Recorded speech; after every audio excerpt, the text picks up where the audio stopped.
Naiknya tingkat kesadaran atas kesehatan di Indonesia rupanya tak berbanding lurus dengan BUMN farmasinya. Indofarma, saudara, yang 80% sahamnya dimiliki negara lewat holding justru didera rentetan masalah.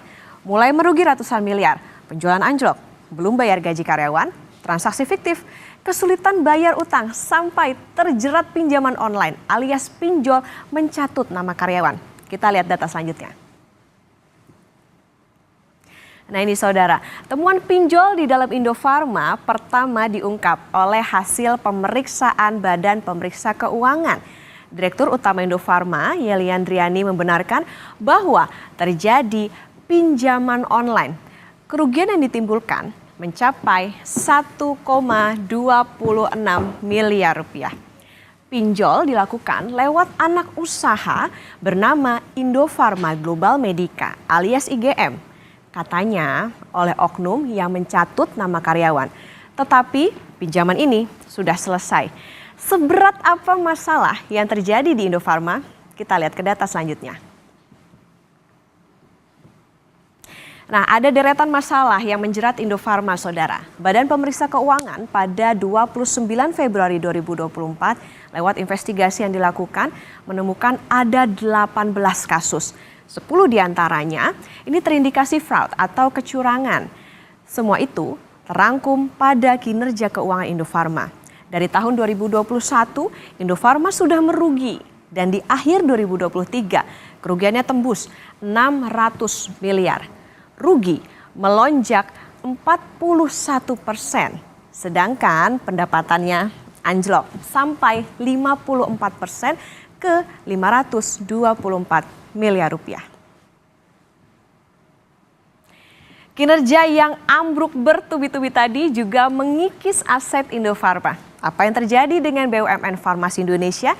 Kita tanya langsung ke pengamat BUMN Datanesia Institute, Heri Gunawan. Pak Heri, selamat pagi. Selamat pagi Mbak Okta. Ya Pak Heri, ini kan ada temuan BPK ada 18 dosa Indofarma ya, dan 10 diantaranya adalah fraud atau ini yang salah satunya tuh pinjol Pak dengan nama karyawan. Nah kenapa nih Pak bisa terjadi dan di mana sebetulnya fungsi holding yang dibentuk oleh BUMN? Sekarang gini, kita dudukan dulu persoalannya ya, bahwa ini kan terjadinya pada anak perusahaan yaitu PT Indofarma Global Medica. Itu ada pinjol 1,3 miliar. Nah, menurut Dirut Indofarma bahwa pinjol ini dilakukan melalui pakai nama karyawan. Nah, ini pertanyaan pertama dari saya, menurut saya ada satu kejanggalan. Pertanyaan, kalau misalkan ini kepada karyawan, artinya kan pinjaman itu akan masuk ke rekening karyawan yang dipakai namanya. Nah, pertanyaannya, dana yang masuk ke karyawan kemudian beralih masuk ke perusahaan, itu statusnya apa? Pinjaman dari karyawan, hibah. Kalau tata kelola keuangan kan harus jelas. Status uang, apakah nanti masuk ke pendapatan, apakah masuk ke pinjaman. Karena di BPK, di laporan keuangannya itu kan peristiwa yang terjadi tahun 2022. Nah, di laporan keuangannya itu tidak muncul tuh yang terkait dengan pinjol. Artinya kan disembunyikan. Nah, itu satu hal ya. Status uang yang masuk dari karyawan ke perusahaan itu atau statusnya apa?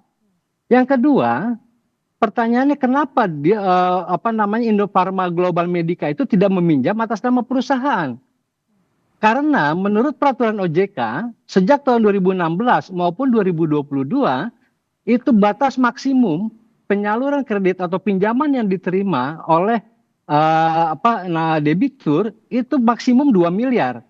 Nah ini kejadiannya kan cuma 1,3 miliar. Nah pertanyaannya kenapa tidak pakai nama perusahaan tapi pakai nama karyawan? Nah ini pertanyaan-pertanyaan yang memang mestinya dijawab oleh Indofarma. Ada apa di Indofarma ini? Tata kelolanya kok buruk sekali gitu loh. Apakah malu kalau menggunakan nama institusi? Atau memang ada yang ingin ditutupi gitu ya? Nah yang kemudian juga pertanyaannya gini. Kalau kita lihat laporan keuangan Indofarma Global Medica yang dikonsolidasikan di laporan keuangannya Indofarma. Karena Indofarma Global Medica itu perusahaan tertutup. Dia tidak publish laporan keuangannya secara terbuka. Perusahaan ini, Indofarma Global Medica, itu punya pinjaman dari perbankan. Bank Mandiri, misalnya BNI, atau pinjaman dari pemegang saham dalam hal ini Indofarma. Yang umumnya suku bunga yang diterima itu 10%. Tapi ada pinjaman lain dari BPR Loh kok bisa perusahaan sekelas Indofarma Global Medica pinjamnya ke BPR dengan suku bunga 18%. Nah, kelihatannya ini hobi dengan bunga-bunga besar ini ya. Ada dari perbankan bunganya di bawah 10%, tapi pinjamnya ke BPR yang suku bunganya 18%. Kalau di laporan keuangan itu dari BPR Universal tuh. Nah, kemudian sekarang mungkin nggak puas dengan suku bunga 18%, ingin yang lebih besar lagi, maka pakai pinjam pinjol, lewat pinjol. Nah, ini memang aneh ini. Jadi dengan beragam kejanggalan-kejanggalan ini artinya apa? Tampaknya ya, Indofarma Global Medica ini senang dengan pinjaman bunga tinggi. Misalnya tadi ke BPR dan pinjol itu yang bunganya pasti besar sekali. Nah, yang kedua, ini kan ada dugaan fraud. Dugaan fraud yang pertama itu adalah satu, ini tidak muncul di laporan keuangan, ditutupi. Paling tidak di laporan keuangan konsolidasi Indofarma sebagai perusahaan terbuka. Yang kedua, pinjaman dilakukan melalui karyawan. Nah, padahal secara institusi itu bisa dilakukan karena masih tetap dalam batas limitnya. Limitnya 2 miliar kalau menurut OJK, tapi ini baru 1,26 miliar atau 1,3 miliar. Nah, yang ketiga, pemanfaatan dana ini. Karena pinjamannya tersembunyi, maka pemanfaatannya pun juga cenderung disembunyikan. Untuk apa dana ini? Apakah masuk ke perusahaan karena tadi lewat karyawan, atau ini masuk ke kantong-kantong pribadi? Nah, yang potensi ketiga, yang ini sebenarnya ada di di banyak kejahatan korporasi ya, itu ada kejadian di Indonesia loh ini. Itu perusahaan sehat, tidak perlu tidak perlu utang, tapi ternyata karena ada broker, kemudian dia berutang. Katakanlah suku bunga pasarnya 4%, karena dalam US dollar misalnya. Tapi suku bunga itu kemudian di markup dari $4 menjadi $6,5. $0,5 itu buat broker, $1 buat yang memberikan pinjaman oknum, yang $1 buat penguasa, orang yang bisa menentukan bahwa perusahaan itu harus meminjam. Nah, ini yang harus diwaspadai oleh oleh para investor Indofarma misalnya, atau holding atau Kementerian BUMN sebagai pemegang saham. Ini jangan-jangan ada potensi terjadi bisnis suku bunga di sini, margin suku bunga. Ya, ini makanya harus ditelisik sampai sedetail-detailnya bahwa ini adalah sebuah kejahatan dan ini adalah skandal. Termasuk nanti dicek juga ke auditornya itu, KAP-nya itu. Jadi jangan berhenti sampai pada Indofarma Global Medical. Nah, perusahaan ini juga unik memang. Dia itu ekuitasnya itu sekarang kondisinya udah sulit nih. Ekuitasnya itu udah minus. Jadi udah minus sejak tahun 2021 gitu. Jadi artinya kalau ekuitasnya minus, itu kan artinya bahwa perusahaan ini kalau asetnya seluruh dijual, itu tidak mampu memenuhi kewajibannya. Jadi ini udah barang kering gitu. Jadi udah susah nih. Makanya satu-satunya cara itu adalah aparat penegak hukum itu harus terlibat. Nah, seperti tadi Mbak Okta bilang bahwa perusahaan ini ruginya bukan dari tahun 2021, Mbak. Dari tahun 2020. Ketika perusahaan farmasi pesta pora karena demand terhadap produk farmasi itu tinggi, dan ternyata Indofarma Global Medica yang kerjaannya adalah menyalurkan obat, menyalurkan alat kesehatan, kemudian bikin lab, itu sudah rugi 230 juta. 2019 perusahaan ini masih laba 400 juta. Tapi 2018 labanya 1,7 miliar. Jadi terus tuh merosot tuh. Nah, sebenarnya kalau kita lihat dari laporan keuangan ini, dari pinjaman yang besar di BPR suku bunganya 18%, ekuitasnya sudah minus, kemudian labanya yang terus turun sampai 2020 sudah mulai rugi. Seharusnya kan ini adalah sinyal. Peringatan yang sudah diberikan oleh Indofarma Global Medica atau terhadap Indofarma. Lalu apa yang dilakukan oleh regulator? Oleh Kementerian BUMN. Apa yang dilakukan oleh komisaris?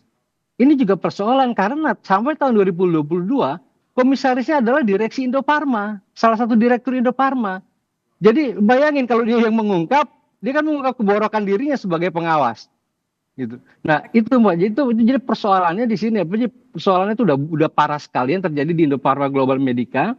Jadi kalau menurut saya sekarang ini waktunya adalah aparat penegak hukum yang bekerja.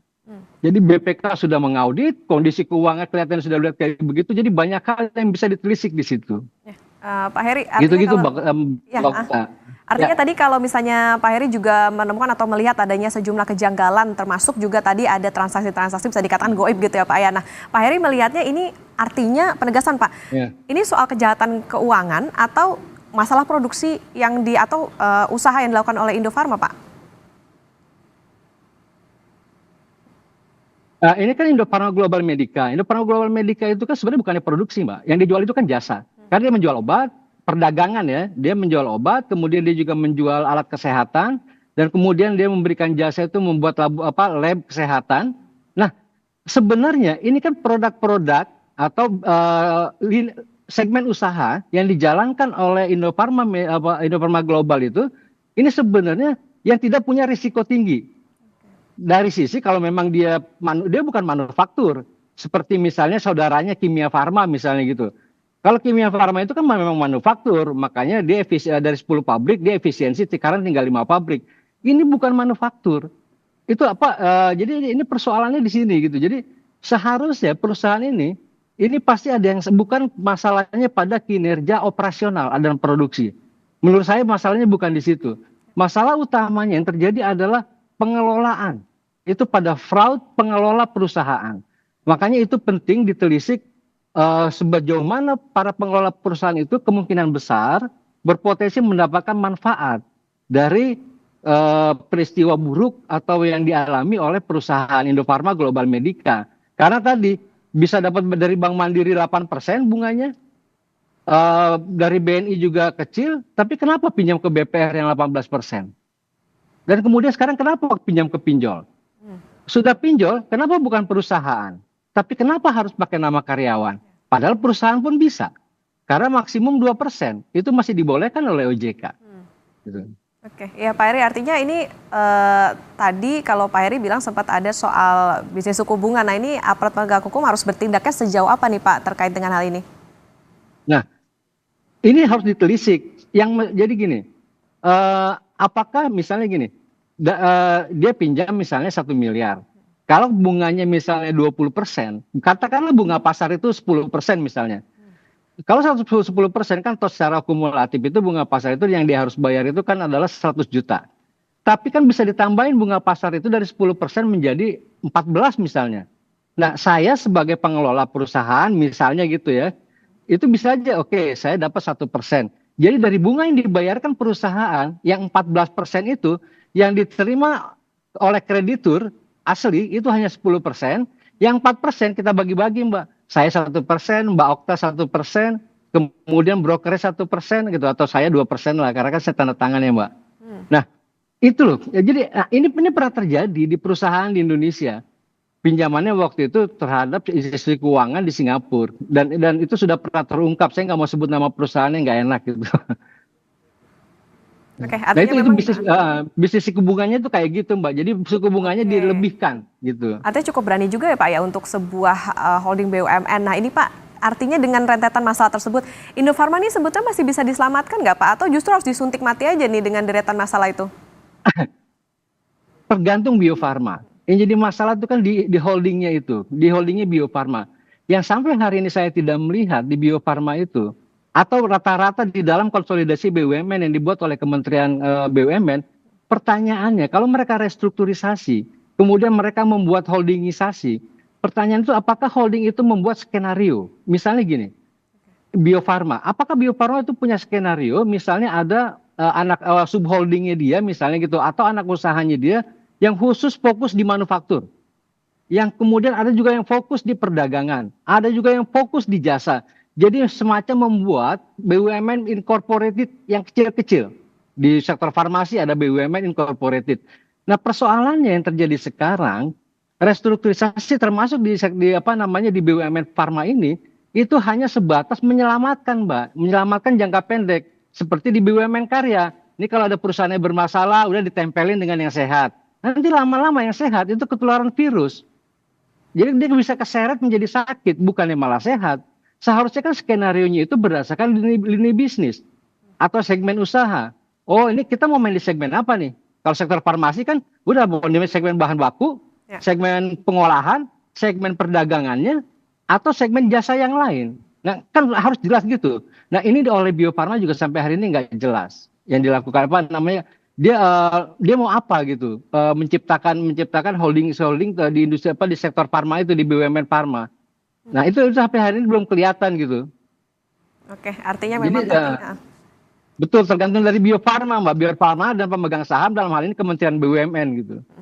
Oke, berarti ini kita tunggu ya Pak ya, gimana nih gebrakannya dari Erick Thohir, Menteri BUMN soal permasalahan yang ada di Ya, salah satu holding BUMN-nya ini, terutama di bidang kesehatan. Karena tadi ya Pak ya, ada banyak temuan-temuan ataupun juga transaksi-transaksi janggal yang tentu jadi pertanyaan kenapa nih. Bahkan tadi salah satu yang jadi sorotan adalah soal pinjolnya tadi pakai nama karyawan. ya, Terima kasih ya. pengamat BUMN Data Nesia Institute Pak Heri Gunawan sudah bersama di Kompas Bisnis. Sehat selalu Pak Heri.